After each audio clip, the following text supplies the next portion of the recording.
While fishing in the sea, something strange happened. A new net suddenly got tangled in something very heavy. From beneath the net came terrifying roars that made everyone's hair stand on end. The old, experienced fisherman immediately realized something was wrong. If it had been just an ordinary big fish, it wouldn't have behaved like this. As soon as the strange creature's face appeared, the fisherman's hand instantly went toward his gun. He fired a shot without hesitation. He had no idea that this single bullet would become the beginning of a war with the ocean. Later, the body was handed over to the British Army. The Army named the creature Sea Human. A biologist noticed a pearl-like object on its neck and guessed that it was some kind of identification stone in which all of its information was stored. The general strictly ordered that it should be placed back where it belonged. Seeing the hanging body, a strange heaviness filled the heart of a soldier named Buckley. Before leaving, he quietly prayed for that unknown being. That very night, something ominous seemed to hover over the warehouse where the body had been kept. Corporal Morgan was on night duty. The ground suddenly felt strangely wet. Private Dulala picked up the walkie-talkie to call for help, but suddenly the ground collapsed and he sank into the mud. Morgan tried to save his companion but failed.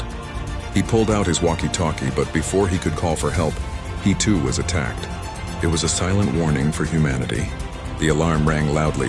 Soldiers rushed inside. The body was gone, and so were the guards. The room was filled with a terrifying silence. Buckley noticed a strange bulge on the ground. When he pulled it, an entire chair came out from beneath the soil.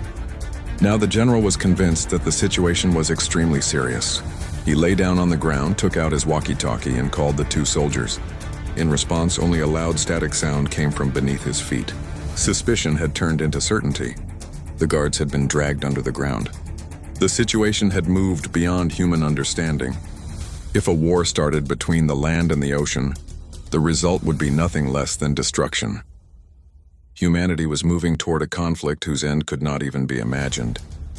There was only one option left: peace.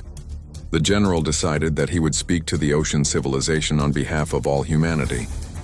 The research department created a translation system based on the pronunciation of the sea beings.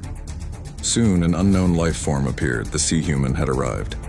Perhaps it was there to show that they could turn land into mud whenever they wanted. The general remained calm. The technical team was ready. Communication began between both sides. The general appealed to stop the war, but the sea leader was still not satisfied. He demanded to speak directly to the whole world. It was clear. They either wanted equality or humanity to bow down. The situation forced the general to agree. Within days, the fisherman's video spread across the internet. Panic spread throughout the world. People even became afraid to eat fish.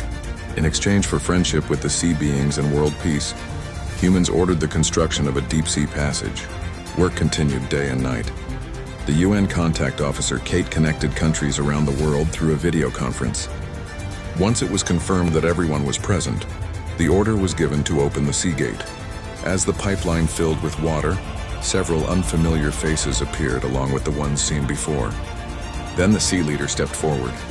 His appearance was astonishing, strangely similar to human beauty. The entire hall fell silent.